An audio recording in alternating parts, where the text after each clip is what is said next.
یہ ایک عربی کہانی کا ترجمہ ہے اور میں اسے تلاوتوں کی شان کے حوالے سے شیئر کر رہا ہوں۔ ایک آدمی قرآن پڑھتا تھا لیکن اس میں سے کچھ حفظ نہیں کر پاتا تھا۔ تو اس کے جوان بیٹے نے پوچھا، آپ کے پڑھنے کا کیا فائدہ جب آپ اس میں سے کچھ یاد نہیں کر پاتے؟ اس نے کہا، میں آپ کو بعد میں بتاؤں گا، پہلے آپ میری اس کھجور کی ٹوکری کو دریا کے پانی سے بھر لاؤ۔ لڑکے نے کہا، اسے بھرنا میرے لیے ناممکن ہے۔ اس نے کہا، کوشش کرو۔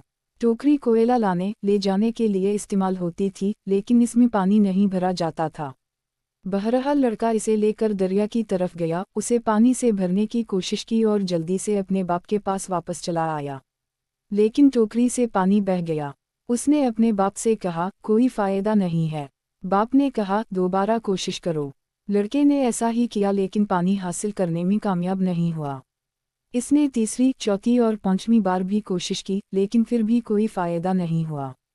وہ تھک گیا اور اپنے باپ سے کہنے لگا، ہم اسے پانی سے نہیں بھر سکتے۔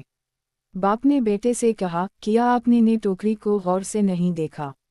یہاں لڑکا چوکنا ہوا اور بولا، ابا یہ کوئلے لانے لے جانے کی وجہ سے گندی ہو چکی تھی لیکن اب بالکل صاف ہے۔ باپ نے اپنے بیٹے سے کہا، قرآن پاک آپ کے دل پر یہی اثر کرتا ہے۔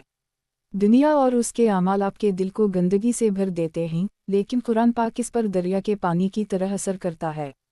یہ آپ کے سینے کو صاف کرتا ہے چاہے آپ اس سے کچھ بھی حفظ نہیں کرتے۔ ہمارے آقا حضرت محمد اور ان کی اول پر اور ان کے تمام اصحاب پر اللہ کی رحمتیں اور سلامتی نازل ہو۔ اللہ کی یاد میں زندگی گزارو چاہے سارا دن دنیا کے کام کرتے رہو۔